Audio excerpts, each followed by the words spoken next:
Tom for joining us today. So Tom is a business student, and he's joined us today just to talk about the Erasmus virtual exchange that the business department are doing here with the business department over in Forsa in Finland. So Tom, can you tell us a bit about the project that you are working on? Yeah, okay, so thank you for having me to start off with. This option was sort of open to a lot of different people, and I jumped at the chance to be able to do it. Yeah, so we were told by our tutor that we were going to be making a product and selling it.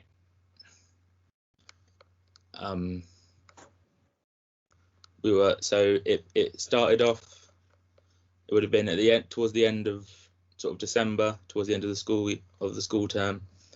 We were told it wasn't particularly mentioned over Christmas. Coming back in January, circumstances changed. It's all become a bit up in the air.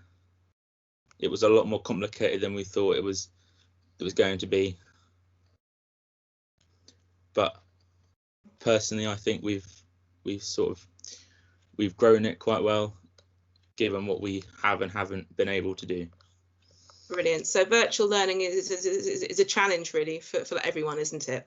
But we've managed to get some virtual links going with Finland as well, haven't we? So Claire, would you like to share the screen, and then Tom can take us through what the project we're doing with Finland involves?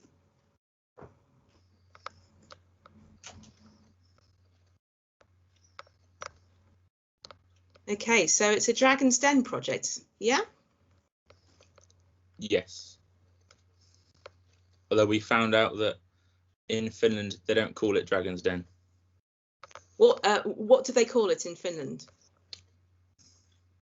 No, I can't remember. Is it the Lion's Cave, I think, was it? Yes, I was going to say Shark Tank, but that's American. Oh, of course, yeah. Okay, brilliant. Yeah, so originally we had a meeting with students from Finland. We had already started this at that point. They didn't know anything about it, and so we felt a bit smug having a bit of a head start. Can you tell us about the product that your group has been designing for the Dragon's Den pitch?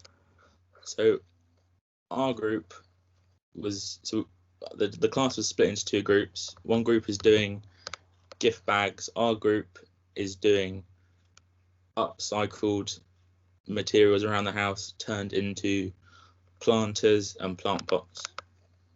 Brilliant. So I can see pictures of wellies and water bottles and trousers and all sorts of things there. I should say that I didn't make that mood board because mine wouldn't have been anywhere near as detailed as that. Okay. Looking good though. So what type of product have you decided to make? Is it with plastic water bottles or with something else? Or so when we first started, the obvious choice was old tin cans, old jars, things that people have that they just throw it away. It doesn't, they don't think twice about chucking it. But having looked, as you can see on the screen, having looked online, people were a lot more creative with it than we thought they ever would have been. Brilliant. Okay, so next week we're having a meeting with the Finnish students again, and you're going to be put into smaller groups to get to know some of the other students from Finland, and also to see the products that they're thinking of making for the project. So are you looking forward to meeting with other students from Finland? I'm looking forward to seeing if, whilst everybody has, all around the world there's jars and tin cans and things you can use, but I'm looking forward to seeing how sort of the creative differences between us. Yeah.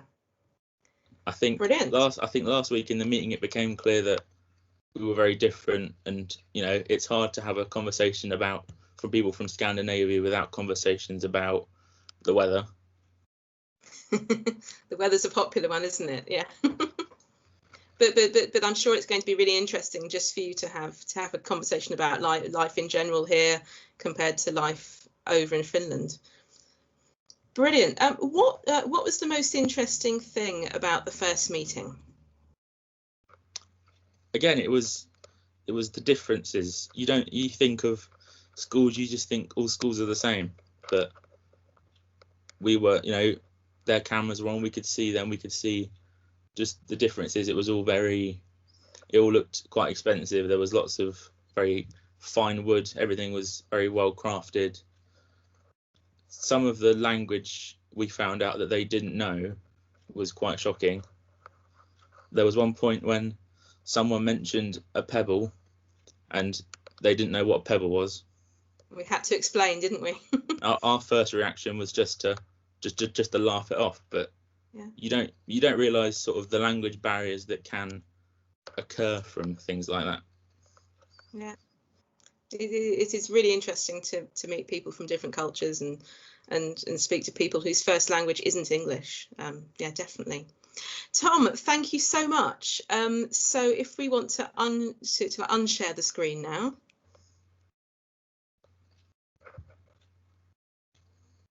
Brilliant. So thank you ever so much, Tom. That was really interesting to find out your thoughts about the project so far. And thank you as well for the video share.